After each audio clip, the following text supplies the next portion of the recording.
महिला दिवस के उपलक्ष्य में मुझे बोलने को एक आमंत्रण मिला।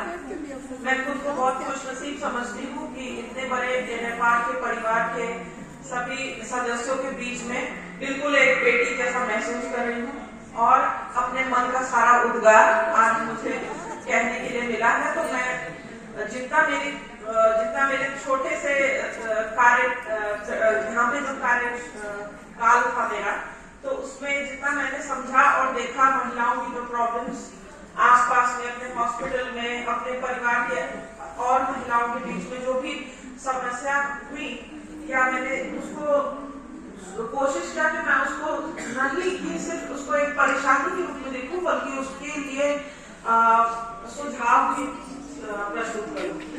तो सबसे पहले नमस्कार सभी को, जितने लोग इस सभागार में बैठे हैं।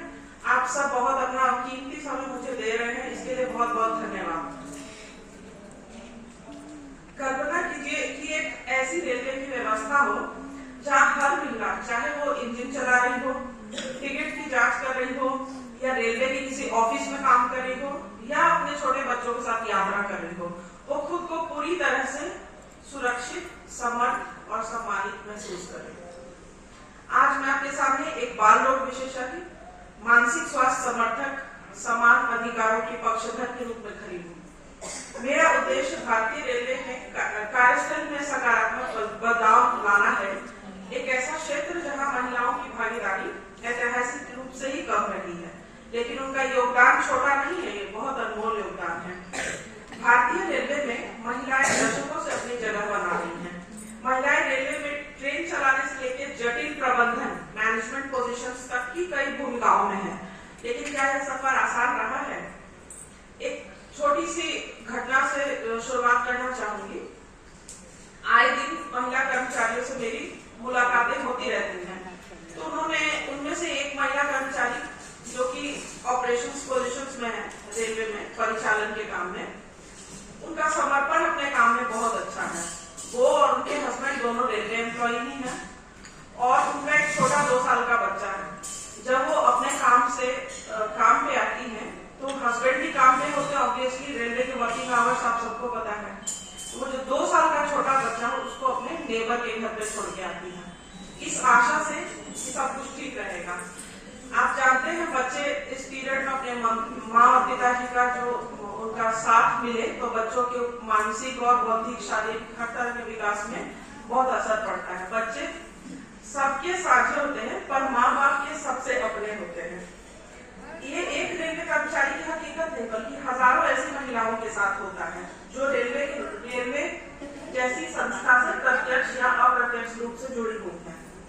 अंग्रेजी में एक बहुत अच्छी कहावत है, वो बोलते हैं कि it takes a village to raise a child, मतलब बहुत सारे लोगों के साथ से एक बच्चा बड़ा होता है।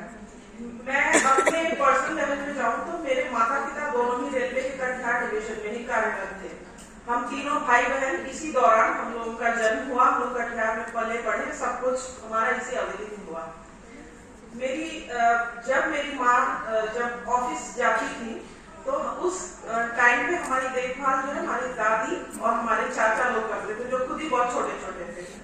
तो ये फायदा हमें इसलिए मिला था क्योंकि उस समय महंगाई इतनी नहीं थी और जॉइंट फैमिली का दौर था। लेकिन आजकल न्यूक्लियर फैमिलीज कहते इन वोग है, काफी आज प्रचलन न्यूक्लियर फैमिली का है, इसलिए चाइल्ड केयर सफर करता है, ये समस्या हो गई है। तो इसमें रेलवे परिवार कैसे हाथ बटा सकता है? तो अपने दादा दादी न सही, लेकिन अवकाश प्राप्त कितने ही ऐसे एम्प्लॉइज हैं जो डे केयर में योगदान दे सकते हैं और बच्चों को पारिवारिक और संस्थागत संस्कार भी दे सकते हैं। इस महिला दिवस पर हमें केवल महिलाओं की सराहना नहीं करनी चाहिए, बल्कि उनके लिए ऐसे समाधान होने चाहिए जिससे उनका जीवन बेहतर बने।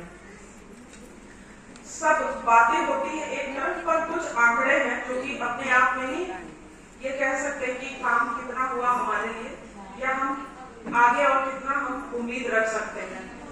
रेलवे में लगभग 7.5 यानी 7.5% कर्मचारी महिलाएं हैं, जो एक पुरुष प्रधान क्षेत्र के लिए आशाजनक शुरुआत है, लेकिन अभी भी ये बहुत कम है। 50% से अधिक कामकाजी महिलाएं जो भारत में हैं, वो अपना करियर और पारिवारिक जिम्मेदारियों के बीच में संतुलन न बनाने के कारण नौकरी छोड़ने पर मजबूर हो जाती है। अगर हम उन्हें चाइल्ड केयर सुविधाएं देते हैं तो ऐसा देखा गया है, जो समाजवेत्ता है, जो समाज वैज्ञानिक है टाटा इंस्टीट्यूट के, उन्होंने बताया कि 25% यानी 25% अधिक महिलाएं कार्यस्थल में काम करती रहेंगी अगर उनको हम ये थोड़ा सा चाइल्ड केयर का सपोर्ट दे दे। तो हम रेलवे में हम कर सकते हैं ये कि उच्च गुणवत्ता के डे केयर सुविधाएं स्थापित कर सकते हैं जहाँ पे रेलवे कार्यालय है या फिर प्रमुख कोई स्टेशन है। फिर महिलाओं को नाइट शिफ्ट में जो काम करती है उनको सुरक्षित ट्रांजिट की सुविधा दें ताकि वो कोई शिफ्ट अवॉइड नहीं करे। सबकी सबसे ज्यादा सुरक्षा जो है वो बहुत इम्पोर्टेंट है। जो माएँ हैं वो बहुत सारा काम एक साथ कलाबाजी कहते हैं ना, जगलरी करती रहती है। बच्चों को देखना है, खाना बनाना है, घर साफ करना है और काम पे भी आना है। 100% देने के लिए थोड़ा उनके साथ जो है फ्लेक्सिबल टाइम शेड्यूल्स रखना चाहिए। मातृत्व अवकाश थोड़ा बढ़ाना चाहिए, 3 महीना काफी कम होता है और उसमें भी अगर माता पिता दोनों ही अवकाश पे तो थोड़ा सा फाइनेंशियली उनपे बर्डन आता है, इसलिए थोड़ा अवकाश की अवधि थोड़ी बढ़ाने से फायदा होगा। जब एक माँ को सहयोग मिलेगा तभी वो अपने कार्य को पूरी ऊर्जा से कर पाएगी। अब माँ तो अपनी जगह एक बात सही है, लेकिन यहाँ पे एक और रोल आता है जो मैंने ऑब्जर्व किया है कि ब्रेस्ट फीडिंग जो है वर्किंग मदर्स में बहुत कम है। वो इसलिए क्योंकि एक तो बच्चे उनके साथ होते नहीं और दूसरी बात जब बच्चे होते हैं तो वो पब्लिक प्लेसेस में होती है। तो ऐसे जगहों पे हम लोगों को ब्रेस्ट फीडिंग का क्यूबिकल बना के देना एक अच्छा पहल होगा। अगर हमारे रेलवे स्टेशन पे गोपनीय एक सम्मान पूर्वक एक मूल अधिकार जो हमारा है ब्रेस्ट फीडिंग का, एक क्यूबिकल उनको साइड में दिया जाए तो वो अच्छे से नर्स कर सके बेबीज को।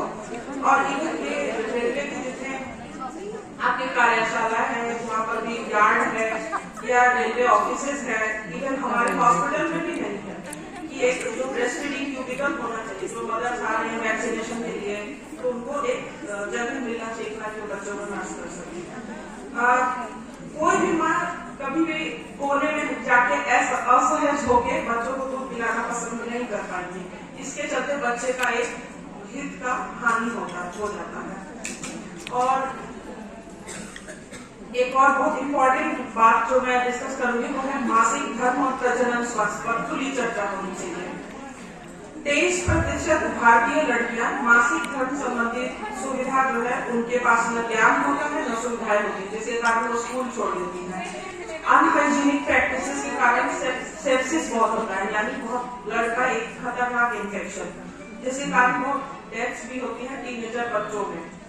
तो इसमें और ये बड़ी महिलाएं जो काम वगैरह में हैं उनके हिसाब से भी सोचना हो कि लंबी शिफ्ट में कोई जा रही है, 12 घंटे की शिफ्ट कर रही है और अचानक ही पीरियड्स आ गए या मासिक धर्म शुरू हो गया तो उनको सैनिटरी पैड उपलब्ध नहीं होती है कई बार, और न ही एक स्वच्छ शौचालय। ये बहुत आम तौर पर देखा है कि महिलाएं यूरिनल्स, पब्लिक यूरिनल्स यूज नहीं करती हैं और सिंपली की यूरिन पेशाब समय पे नहीं जा पाने के कारण यूटीआई वगैरह से उनका बहुत सामना करना पड़ता है उनको, स्पेशली जो फीमेल्स एक एज पे जा चुकी है जिनका एस्ट्रोजन कम हो गया है या मेनोपॉज, प्री मेनोपॉज के आसपास की है, या स्पेशली जो वुमेन डायबिटिक है, इनको तो यूटीआई का एकदम हाई रिस्क रहता है।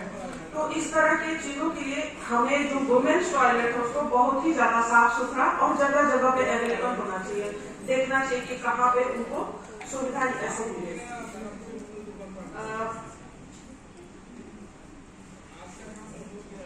मेंस्ट्रुअल जो अवेयरनेस है उसके लिए वेंडिंग मशीन्स बहुत प्रपोज किया गया था गवर्नमेंट ऑफ इंडिया ने, बहुत सारे जगहों पे किया है, एयरपोर्ट्स में रखा हुआ है, पर रेलवे के जो बड़े स्टेशन है जैसे हमारा डिवीजन है वहाँ पर पैड का कोई वेंडिंग मशीन नहीं है, जिसके कारण जो थोड़ा सा असुविधा होता है।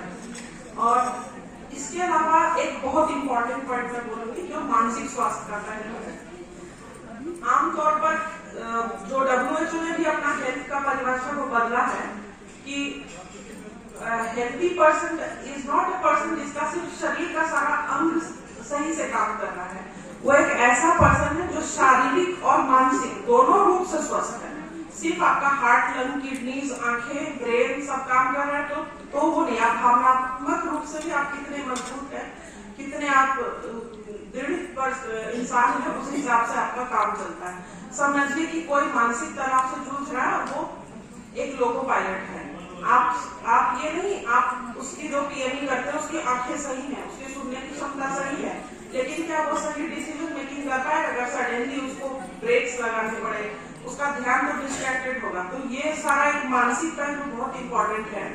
तो ये इसलिए होता है क्योंकि लंबी शिफ्ट है, मतलब हम इस पहलू को अपने इंडस्ट्री से ऐसे जोड़ के देख सकते हैं कि हमारी इंडस्ट्री में क्या क्या पॉइंट्स है जो किसी का ये स्ट्रेस प्रेसिपिटेट करेंगे। तो लंबी शिफ्ट, उच्च दबाव, जोखिम भरे माहौल में रहना, अनिश्चित कार्य और जीवन का मतलब वर्क लाइफ बैलेंस असंतुलन होना, ये काफी देखा गया कि इसलिए होता है। नींद, जो शिफ्ट वर्कर्स है उनमें नींद की भी प्रॉब्लम होती है। वो सही समय पे जब सूरज उगता है तब कोई सो नहीं सकता है, हमेशा जस्ट यानी रात होती है तो हमारा पीनियल ग्लैंड स्विच ऑफ करता है और तभी आपको नींद आती है। तो ब्रेन का ये साइकिल है, हाउस कीपिंग फंक्शन होता है। जब आप नींद में होते हैं तो आपका बॉडी अपने आप को सफाई करता है। तो वो जो नींद जो है, quality of sleep is deprived in shift workers. तो ये चीज देखना होता है थोड़ा। अच्छा, विमेन को सिर्फ अपना ही मेंटल हेल्थ नहीं, किसी आपके परिवार में और कोई भी मेंटल हेल्थ से सफर कर रहा है, जैसे हस्बैंड, तो कई बार ये लोग मतलब ये जो घरेलू और पेशेवर जिम्मेदारी के साथ में ये चीज को हैंडल करना थोड़ा मुश्किल होता है। ऐसे लोग जो मेंटल स्ट्रेस में घिरे होते हैं कई बार एडिक्शंस में चले जाते हैं। एडिक्शंस के कारण महिलाएं घरेलू हिंसा का शिकार भी होती हैं, मानसिक हिंसा का भी शिकार होती है। इसलिए मानसिक स्वास्थ्य एक अनदेखा पहलू है, इस पर जरूर ध्यान देने की जरूरत है। रेलवे के अस्पतालों में time to time counselling services available कराने की जरूरत है। हाँ, हमारे सिटी में ही साइकेट्रिस्ट हो, काउंसलर्स हो, साइकोलॉजिस्ट हो, बाहर से भी आए तो उनके साथ में अगर कोई बैठ के अपना प्रॉब्लम साझा करे तो समझ में आता है। कई बार मेंटल हेल्थ इतना इंपॉर्टेंट पार्ट प्ले करता है कि आप कितने भी एंटी हाइपरटेंसिव दे रहे हैं पर उनका ब्लड प्रेशर कंट्रोल नहीं हो, उनका शुगर कंट्रोल नहीं हो रहा है, क्योंकि वो दवा लेना छोड़ देते हैं या फिर दवा जो लेने उसकी खुराक काम नहीं करती और उनका स्ट्रेस लेवल बढ़ा हुआ रहता है। जैसे आप स्ट्रेस वाला पार्ट को आप कंट्रोल करते हैं तो ये सब दवा के डोजेस कम होने लगती है और पेशेंट एकदम स्ट्रेस फ्री लाइफ लीड करता है। ये स्ट्रेस मैनेजमेंट के वर्कशॉप हम लोगों को करवाने चाहिए अपने वर्क प्लेस पे। और जैसा मैंने डोमेस्टिक वायलेंस के बारे में बोला तो आत्मरक्षा कार्यशालाएं भी चलानी जानी चाहिए। सेंसिटिविटी ट्रेनिंग एक जरूरी है, जो भी लीडरशिप पोजीशंस पे है उनको ऐसा ट्रेन करना चाहिए कि अपने को वर्कर या जूनियर्स में स्ट्रेस के लक्षण पहचानने की क्षमता उनमें होनी चाहिए, सो दैट नोबडी मतलब कोई ऐसा पर्सन नहीं है जो कि अनदेखा हो जाए। उसके ऐसे जो नीड्स हैं मेंटल स्ट्रेस के जो कारण वो अपने काम में 100% नहीं दे रहा और उसके ऊपर और काम डाले जा रहे हैं, तो इससे पहले उसको कोर्स करेक्ट करना होगा, उसको पहले मेंटल इलनेस की उसको ट्रीटमेंट के लिए जरूर भेजें। स्वास्थ्य जांच हम लोग रेगुलर इंटरवल्स पे हमारे रेलवे हॉस्पिटल में होता है। हमारे यहाँ सर्वाइकल कैंसर की स्क्रीनिंग होती है। हमारे यहाँ बोन मिनरल डेंसिटी, जैसे मेनोपॉजल एज में महिलाएं जो है उनके बोन बहुत ही पतले हो जाते हैं, प्रोन टू फ्रैक्चर, मतलब कहते हैं बताशे की तरह भुरभुरा हो जाना, इतना उसमें कैल्शियम की कमी हो जाती है। तो हम लोग रेगुलरली उसको स्क्रीन करते हैं। इसके अलावा एनीमिया की भी स्क्रीनिंग होनी चाहिए, क्योंकि आमतौर पर महिलाएं जो है वो नोटिस नहीं कर पाती है। एनीमिया के चलते थकान, बालों का झड़ना, चिड़चिड़ापन, बहुत ज्यादा स्लीपीनेस, फटीग, ये सब आने लगता है। लेकिन ये बहुत सटल साइंस है, इसको पिक करना बहुत मुश्किल है, ये नहीं समझ में आता है। इसलिए आमतौर पर 6-6 महीने में इनको स्क्रीनिंग करना चाहिए। इसके अलावा हम लोग डायबिटीज के लिए भी स्क्रीन कर सकते हैं। अगर किसी में सडनली बहुत ज्यादा वजन गिर रहा है या वजन फ्लक्चुएट हो रहा है तो डायबिटीज और थायराइड का हम लोग स्क्रीनिंग कर सकते हैं। कैसा आहार लेना चाहिए एक महिला को? महिला का शरीर और पुरुष का शरीर बहुत अलग है। हमारा हर महीना ब्लड लॉस होता है। मेल्स का अनटिल एंड अनलेस उनमें पाइल्स हो या उनको कोई मेजर इंजरी हुई हो, उनका ब्लड कहीं नहीं जाता है। तो मेल्स और फीमेल्स की जो बॉडी का जो संरचना है उसको ध्यान में रखते हुए हम लोगों को अपना पोषण पे ध्यान देना चाहिए, आहार में संतुलन बनाना चाहिए। एक और बहुत इंपॉर्टेंट बात है, सब एज ए डॉक्टर आप जानते हैं कि all medical care comes at A cost. किसी भी छोटी से छोटी दवा या किसी भी डॉक्टर के पास आप जाएंगे, या ये तो रेलवे के बेनिफिशियरीज को फायदा है कि एक पैसा नहीं लगता उनका हमारे हॉस्पिटल्स में आके इलाज कराने में। लेकिन अगर कोई ऐसा इलाज है जो हम लिखते हैं, जो हमारे पास सहूलियत मौजूद नहीं है, तो उसको लेने के लिए, वो सर्विस लेने के लिए उनको कुछ पैसे पे करने होते हैं। जब women always looks up to her family कि या तो लड़का दे दे पैसे या हस्बैंड दे दे, उनके पास अपना वित्तीय स्वतंत्रता यानी फाइनेंशियल फ्रीडम कुछ भी नहीं होता है। तो ऐसे में हम लोगों को अपने लिए कुछ करना बहुत मुश्किल हो जाता है। इसीलिए रेलवे के थ्रू अगर हम लोग फाइनेंशियल लिटरेसी प्रोग्राम्स को चलाएं, जिसमें बचत, निवेश और आर्थिक स्वतंत्रता से रिलेटेड छोटे छोटे टिप्स दिए जाए उन लोगों को, तो उनको बहुत प्रोत्साहन मिलेगा, उनमें आत्मविश्वास बढ़ेगा। जो महिलाएं अच्छा खाना बनाती हैं, जो महिलाएं अच्छा निटिंग करती हैं, सुई धागे का काम करती हैं, उनको उनमें एंटरप्रेन्योर माइंडसेट डेवलप करना चाहिए। जो हम लोग NFRWW समय समय पर करती रहती है, वर्कशॉप्स वगैरह चलाते हैं, इसको और फ्रीक्वेंटली करने से ऐसी जो टैलेंटेड लेडीज हैं, जिनमें हर लेडी कुछ ना कुछ में बहुत एक्सपर्ट होती है, उनको अपना स्किल ढूंढे और उसको डेवलप करें, और उसको ऐसे डेवलप करें कि उससे उनको फाइनेंशियल गेन्स हो पाए। तो ये स्किल डेवलपमेंट का वर्कशॉप हम लोग हमेशा रेगुलर बेसिस पे करें तो बहुत अच्छा रहेगा। वित्तीय स्वतंत्रता या फाइनेंशियल लिबरेशन इज असली सशक्तिकरण वही है जहाँ पैसे महिला के हाथ में होते हैं, तो बहुत सारी चीजों के लिए उनका जो कहते हैं मोहताज होना वो नहीं होती है। भारतीय रेलवे महिलाओं की भूमिका एक बदलाव के वाहक के रूप में होनी चाहिए। हम मेंटरशिप प्रोग्राम्स रख सकते हैं, जिसमें कोई वरिष्ठ महिला कर्मचारी जो है, जो काफी दिनों से इस संस्था से जुड़ी है, उनको पता है यहाँ के चैलेंजेस, यहाँ के फायदे, यहाँ पर काम करने का कोई अच्छा तरीका, सुलभ तरीका वो अपने जूनियर महिलाओं के साथ में शेयर करें। तकनीकी और नेतृत्व प्रशिक्षण यानी लीडरशिप क्वालिटीज डेवलप करनी चाहिए, एक फेलो फीमेल को दूसरे फेलो फीमेल के साथ। जो जितने भी हमारे रेलवे के वर्क प्लेसेस है, वहाँ पर आपको कितना सेफ्टी महसूस होता है, आप कितने सेफ हैं, आपको क्या क्या पॉइंट्स पे लगता है कि नहीं थोड़ा और सुधार होता तो अच्छा होता। ऐसा एक बीच में कुछ सर्वे टाइप का हमें करना चाहिए, तो हमें इस तरह का जागरूकता अभियान में लोगों को फायदा मिलेगा। सामुदायिक सेवा यानी कम्युनिटी सर्विस, इसमें हम जो महिलाएं थोड़ी सी स्वास्थ्य के बारे में जानती हैं, उनको उखड़ होके आगे फैमिलीज में ये बात को आगे प्रचार और प्रसार करना चाहिए। उनको फाइनेंसेस के बारे में बताना चाहिए और उनको सुरक्षा के बारे में अपने फेलो फैमिली मेंबर्स और अपने आसपास जो नेबरहुड है उसमें वहाँ पे ऐसी सामुदायिक सेवा के रूप में ये चीज डिस्कशन के रूप में देना चाहिए। पीयर ग्रुप्स बनाने चाहिए, महिलाओं के लिए खड़े होना चाहिए। आप देखेंगे कि मॉर्निंग वॉक में ज्यादातर मर्द ही दिखेंगे आपको। Morning walk is the basic thing, the most simple thing that you can do. लेकिन अगर आपके हस्बैंड नहीं है साथ, आपका बेटा नहीं है साथ में, आपके पापा नहीं है साथ में, तो आप मॉर्निंग वॉक नहीं निकलती है। Single women with sneakers on with और in jogging pants is a very rare thing that आप नहीं देखने मिलता है।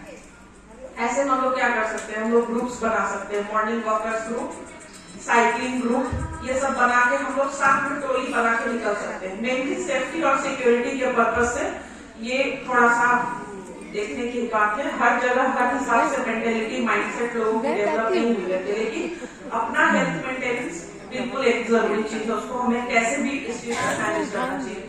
अगर एक टोली होती है तो उसमें सब तरह की बातें होती है, लोग अपना स्ट्रेस भी शेयर करते हैं, लोग दूसरे लोगों से मोटिवेशन भी पाते हैं, दूसरे लोगों से आइडियाज भी लेते हैं, दूसरे लोगों से प्रेरणा भी लेते हैं। तो ये मैं कहूँगी women should stand for women, women should help women, women should pick up other women. महिलाएं सिर्फ रेलवे का हिस्सा नहीं है, बल्कि वे इसे नया आकार देने वाली शक्ति भी है। और भारतीय रेलवे इन कंक्लूजन, अब मैं बहुत ज्यादा समय नहीं लूंगी इस मंच पे, क्योंकि मेरे पीछे बहुत सारे लोग इंतजार कर रहे हैं अपनी बारी का। तो इतना ही कहूंगी कि ये सिर्फ अपना जो संस्था है, ये एक परिवहन का यानी ट्रांसपोर्ट का इंडस्ट्री मात्र इसे महज ये नहीं समझिए, इसको केवल इंजन और पटरियों का जाल न मानिए, लाखों कर्मचारियों की मेहनत का प्रतीक है इंडियन रेलवे। इंडियन आर्मी के बाद ये सेकेंड लार्जेस्ट ऑर्गेनाइजेशन है इस कंट्री का, और हम सब को इस बात से बहुत सर उठा के गर्व होता है कि हम ऐसे बढ़िया ऑर्गेनाइजेशन, ऐसी बढ़िया फेलो फीलिंग और बॉन्डिंग वाली संस्था से जुड़े हुए हैं। इस शहर में कटिहार शहर को कटिहार शहर अगर कोई चीज बनाती है तो वो उसकी रेलवे परिवारों की एकजुटता और संगठन है। इसको हमें मेंटेन बिल्कुल करना चाहिए अपने पक्ष से। आज मैं यहाँ केवल स्पीकर के रूप में नहीं, एक बदलाव की चाहत रखने वाली एक महिला प्रतिनिधि के रूप में बोल रही हूँ। फैसला हमारे हाथ में है, हम किन बदलावों को अपनाएंगे, कैसे इसको इम्प्लीमेंट करेंगे आगे, ये देखने की चीज होगी। हमें एक सशक्त, सुरक्षित और समान कार्यस्थल बनाने की जो कवायद है वो जारी रखनी चाहिए। सब जितनी भी मैंने बातें बोली उसको सार संक्षेप में मैं 2 लाइनों में मैं समराइज करूंगी। हमें कामकाजी माताओं का समर्थन करना चाहिए, महिलाओं के स्वास्थ्य मानी शारीरिक स्वास्थ्य और मानसिक स्वास्थ्य दोनों को प्राथमिकता दें, वित्तीय स्वतंत्रता को बढ़ावा दें, महिलाओं के योगदान को पहचाने और सराहें। इन्हीं शब्दों के साथ मैं अपनी वाणी को विराम देती हूँ। मुझे सुनने के लिए आप सबका धन्यवाद। धन्यवाद मैम, आपने इतने अच्छे तरीके से हम सबको